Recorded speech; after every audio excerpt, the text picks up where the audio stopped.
دیکھیں حکومت اور ادارے یہ کہہ رہے ہیں کہ پاکستان تحریک انصاف جو ہے وہ ڈیجیٹل ٹیررزم کر رہی ہے، اور اب پاکستان تحریک انصاف یہ کہہ رہی ہے کہ یہ حکومت جو ہے وہ آئینی دہشت گردی کر رہی ہے۔ یہ کیا چل رہا ہے ملک میں، کیا ہو رہا ہے؟ دیکھیں جو 26ویں ترمیم ہے اس میں بہت سارے نکات ایسے ہیں جو پہلے ہمارے آئین سے نکال دیے گئے ترمیم لا کے، اور سپریم کورٹ کے فیصلوں کی وجہ سے انہوں نے تو آئین بدل کے رکھ دیا۔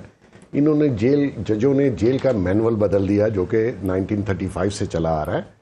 آپ بدلیں اس کو، ترمیم میں جو نکال دیے گئے تھے آپ کہہ رہے ہیں نا، وہ واپس آئے۔ ججوں کی تعداد والا بہت اچھا ہے۔ کیا فائدہ ہوگا اس سے؟ فائدہ ہوگا 17 سے 34، اس لیے کہ جنوبی ایشیا میں سب سے بڑی سپریم کورٹ شاید 51,000 صرف اپیلز پینڈنگ پڑی ہیں عام لوگوں کی۔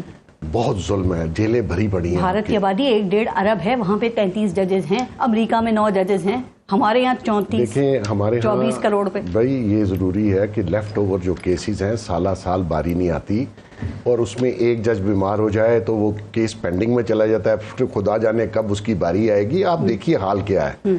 تو مقصد یہ کہ ججز کا بڑھانا میں سمجھتا ہوں ضروری ہے۔ باقی کورٹس میں بھی سپیڈی ٹرائلز ہونے چاہیے، سپیڈی جسٹس ملنا چاہیے، فیصلہ کریں، بس جو بھی کرنا ہے کریں، سزا دینی ہے سزا دیں۔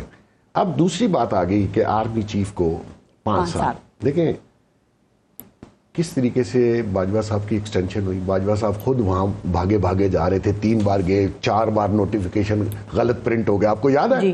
پھر خود بھی چلے گئے، عمران خان بھی ساتھ تھا، پھر اپوزیشن کو بھی پکڑا، دباؤ ڈالا، ایکسٹینشن دی۔ روز باجوہ صاحب کے گیت گائے جاتے تھے، ویڈیوز نکال لیں اس کی۔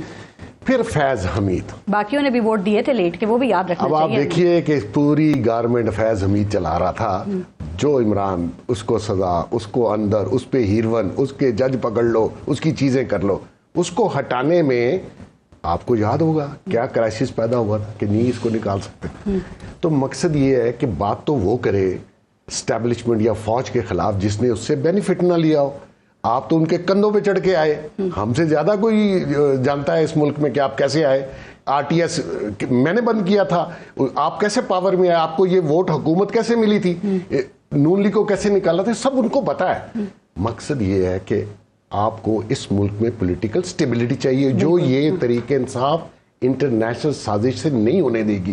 ان کا ایجنڈا یہ ہے کہ یہ ملک ڈی سٹیبلائز رہے، ہنستے رہے۔ وقت بتا دے گا، ابھی بھی بتا دے گا یہ فنڈنگ کہاں سے آ رہی ہے، پیسے کہاں سے آ رہے ہیں۔ فوج پہ اٹیک خالی پولیٹیکل سائٹ سے، سوشل میڈیا سے نہیں ہو رہا، یہ دہشت گردی بھی فوج کے خلاف اسی پارٹ کا حصہ ہے جس کے یہ حصے۔ آپ نے 2-3 بار جنرل فیض حمید کا نام لیا، 2.5 ماہ ہو گئے ان کو گرفتار ہوئے ہوئے، تو کوئی آپ کے پاس کوئی خبر ہے کہ ٹرائل کہاں تک پہنچا ہے اور یہ کنکلیوڈ کب تک ہو جائے گا؟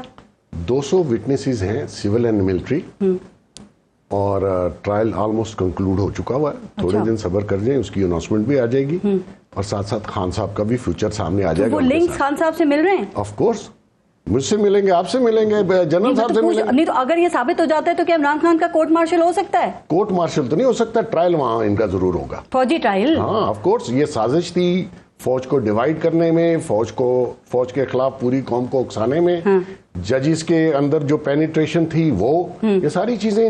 آپ ذاتی طور پہ سمجھتے ہیں کہ خان صاحب کا فوجی ٹرائل ہونا چاہیے؟ کیوں نہیں ہونا چاہیے؟ ہونا چاہیے۔ وجہ کیا ہے؟ میں اپنی ذاتی رائے پوچھ رہی ہوں نا۔ اتنے سویلینز کا ہوا تو یہ آسمان سے اترے، یہ تو سمجھتا کہ میں میرا بلڈ۔ سابق وزیر اعظم ہے، اگر ایسا ہوتا ہے تو دنیا میں کیا مچ جائے گا پھر، اور نتائج کیا نکلیں گے اس کے؟ کریمنل کام کریں تو اس میں پریویس عہدہ یا کوئی حیثیت میٹر نہیں کرتی، اس میں آپ اس کے ملزم ہیں اس کرائم کے، آپ کو وہ ٹرائل بھگتنا ہے۔ یہ تھوڑی ہو سکتا ہے کہ وہ ایکس پرائم منسٹر تو اس کو فیور مل جائے، عام آدمی جیلوں میں بیٹھے ہیں، بیچاروں کو کوئی سہولت نہیں ہے۔